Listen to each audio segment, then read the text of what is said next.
آج ہم آپ کو ایک ایسی ہماری اہل سنت کی بہن کی ویڈیوز دکھانا چاہتے ہیں جو کہ کہتی ہے کہ انسانیت کے ناطے اور ماں ہونے کے ناطے کربلا اپنے بچوں کو سمجھائی جائے، کربلا کے بارے میں بات کی جائے، اور انہوں نے یہ بھی کہا کہ احساس جو ہے وہ ہونا ضروری ہے، اور سب سے زیادہ اگر آپ کو احساس ہے تو اپنے دین کے ساتھ ہونا چاہیے، اور دین مولا حسین علیہ السلام ہے۔ تو ویڈیو کا آغاز کرتے ہیں، بسم اللہ۔ میں ایک ماں ہوں، ماؤں کو بڑی ضرورت ہے کہ وہ اپنے بچوں کو کربلا کے بارے میں سکھائیں، خود بھی پڑھیں، ٹھیک ہے۔ اچھا، تو یہ کہہ رہی ہے کہ ماؤں کو بڑی ضرورت ہے کہ وہ کربلا کے بارے میں اپنے بچوں کو بتائے۔ تو آپ کو بتاتے چلیں کہ کربلا میں ایک ایسی ماں تھی جس کا نام ام رباب تھا، مولا حسین علیہ السلام کی زوجہ محترمہ، اللہم صلی علی محمد و آل محمد۔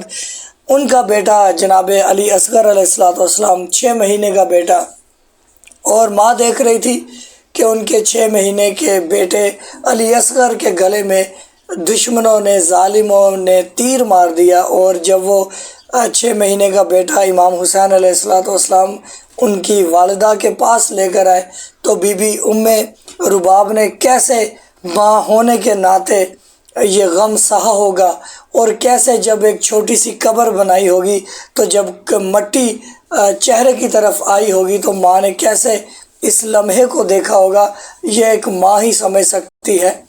اور وہ جناب علی اصغر علیہ السلام آپ کو بتاتے چلے کہ 3 دن کے پیاسے تھے، بھوکے تھے، اور ان مسلمانوں کو رحم نہ آیا۔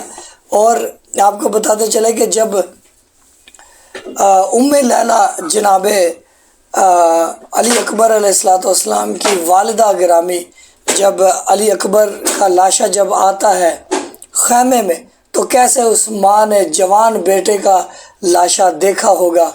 اور دکھ کی بات جب زیادہ یہ ہے کہ جب اس ماں کو رسیوں میں قید کر لیا جاتا ہے، رسیوں میں ان کے ہاتھ باندھ دیے جاتے ہیں، اور شام کی طرف، یزید کی دربار کی طرف لے کر جایا جاتا ہے، اور ماں دیکھ رہی ہے کہ اس کے بیٹے کا، علی اصغر کا سر نیزے میں سوار ہے، ماں دیکھ رہی ہے کہ علی اکبر کا سر نیزے پہ سوار ہے۔ تو یہ ماں کو پتہ ہے، بیٹے کو پتہ ہے، یا اللہ کو پتہ ہے کہ احساس کیا ہوتا ہے۔ لوگ تو یہی کہتے ہیں نا کہ شیعہ پاگل ہیں، روتے ہیں، ماتم کرتے ہیں، غم مناتے ہیں، کیونکہ لوگ جب رسول اکرم صلی اللہ علیہ وآلہ وسلم کی عزت کرنا سیکھ جائیں گے، ان کے دل میں احساس ہوگا تو پھر ہی ان باتوں کو سمجھ آئے گا۔ تو یہ ویڈیو ہم اس خاتون کی ویڈیوز آپ کو دکھانا چاہتے ہیں، بڑے غور سے دیکھیے گا، سمجھیے گا۔ تو ویڈیو کا آغاز کرتے ہیں۔ السلام علیکم جی، یہ ویڈیو میں ریکارڈ کر رہی ہوں کیونکہ کچھ ویڈیوز میں نے لگائی ہیں اور لوگ اب نیگیٹو کمنٹس کریں گے۔ میں شیعہ نہیں ہوں، لیکن میرے دل میں درد ہے اہل بیت کا، میرے دل میں ایک عزت احترام ہے اہل بیت کا، کیونکہ میں سمجھتی ہوں کہ ہر وہ انسان جو خاندانی ہوتا ہے، جو نسلی ہوتا ہے، وہ اہل بیت سے محبت رکھتا ہے، ٹھیک ہے۔ پھر نمبر 2 پوائنٹ، ہم برتھ ڈے منا سکتے ہیں، اینیورسری منا سکتے ہیں، ہم happy father's day, happy mother's day اور ویلنٹائن ڈے، ہم ہر چیز سیلیبریٹ کرتے ہیں، اور حسین کا جو دن ہے، جو کربلا کے واقعات ہیں، وہ جھٹلا دیتے ہیں۔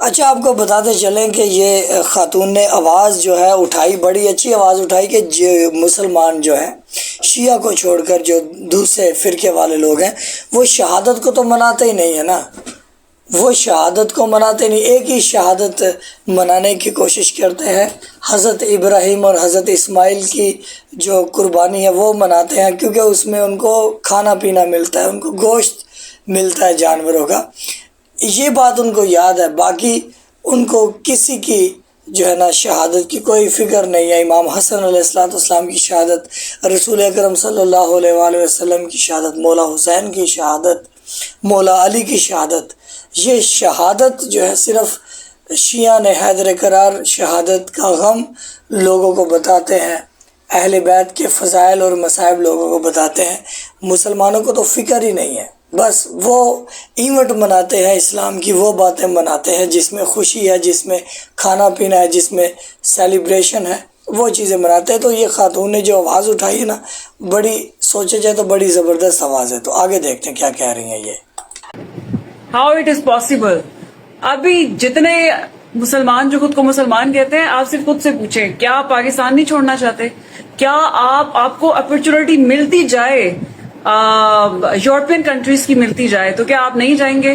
جہاں پہ شریعت آپ کو اس طرح سے نظر ہی نہیں آتی، جہاں پہ اذان ہی سنائی نہیں دیتی، پیسے کے لیے سب حلال ہو جائے گا. لیکن کربلا کے لیے اور حسین والوں کے لیے جو ہے وہ آپ اتنی نفرت رکھتے ہیں. تو یہاں پہ میرا یہی پیغام ہے، میں شیعہ نہیں ہوں، لیکن آپ کے دل میں درد ہونا چاہیے. اور اسپیشلی میں ایک ماں ہوں، ماؤں کو بڑی ضرورت ہے کہ وہ اپنے بچوں کو کربلا کے بارے میں سکھائیں، خود بھی پڑھیں. ٹھیک ہے، جتنے بھی باقی فرقے کے لوگ ہیں نا، انہیں اس طرح سے کربلا کے بارے میں پتہ بھی نہیں ہے، ان کی قربانیوں کے بارے میں پتہ بھی نہیں ہے. بس جو ایک بات بتا دی گئی اس کو لے کے آپ چل پڑے. تو جب اتنا کچھ، اور دوسری بات ہے، مجھے یہ بتائیں، ہم چاہتے ہیں کہ ہمارے بچے City, Beacon, O level and یہ سارے دس اینڈ دیٹ پڑھے. اچھا، ان کے جو رائٹرز ہوتے ہیں کیا وہ مسلم ہوتے ہیں؟ مطلب ہم ہائیلی کوالیفیکیشن کے لیے ان ساری چیزوں کو ایکسیپٹ کر سکتے ہیں، وہ کافر ہو جاتا ہے، کافروں سے ہم تعلیم حاصل کر سکتے ہیں. بٹ اس پہ آ کے بھائی کافر کی جنگ شروع ہو جاتی ہے. امام حسین نے انسانیت کا درس دیا ہے سب سے پہلے، نماز اور سجدوں کا درس دیا ہے سب سے پہلے. ٹھیک ہے، تو ہمیں مین جو پوائنٹس ہیں نا ان کو پک کرنے کی ضرورت ہے. ہمیں کربلا سے واقعی جو پیغام ملتے ہیں نا ان کو پک کرنے کی ضرورت ہے. Thank you. تو انہوں نے یہ جو آواز اٹھائی ہے کہ اگر آپ کو باہر کنٹری میں جانے کا موقع ملے فری میں تو آپ جو ہے نا لازمی جائیں گے اور خوشی سے جائیں گے. اور آپ کو یہ بھی پتہ کہ وہاں پر اسلام نام کی کوئی چیز نہیں ہے، مقصد اسلام کے ایونٹ نہیں ہے، اسلام کو وہ لوگ ترجیح نہیں دیتے کیونکہ وہ غیر مسلم کنٹری ہے. تو وہ کہتے کہ پیسے کے لیے سب کچھ جائز ہو جاتا ہے. جب بات آ جائے اہل بیت کی تو کفر کے فتوے، رافضیت کے فتوے، اور یہ کہا جاتا ہے کہ یہ شیعہ کافر ہے، ان کا دین الگ ہے. تو یہ بھی انہوں نے بہت اچھی بات اٹھائی. پھر انہوں نے ایجوکیشن کی جو لاسٹ میں بات کی کہ بھائی جو ایجوکیشن ہے وہ کافروں سے آپ لے لیتے ہو دنیا کو، مقصد دنیا میں رہنے کے لیے کہ بھائی دنیا میں ہمارا بچہ ترقی کرے تو وہ ایجوکیشن بھلے کوئی کافر دے دے دنیاوی ایجوکیشن تو وہ خوشی سے لیتے ہو، بلکہ پیسے بھی دیتے ہو. تو جہاں پر بات اہل بیت کی آ جائے تو وہاں پر آپ مجلس سننے سے انکار کر دیتے ہو، احادیث سے انکار کر دیتے ہو. تو یہ بھی ان کا جو پوائنٹ ہے، بہت انہوں نے بہتر بات کی. تو باقی کومنٹ باکس میں آپ کا انتظار رہے گا، آپ کیا کہتے ہیں اس باتوں کے بارے میں. درود بر محمد وآل محمد، اللہم صلی علی محمد وآل محمد. سلام یا امام مہدی علیہ الصلوۃ والسلام. اینڈ اسکرین میں پلے لسٹ لازمی دیکھیے گا.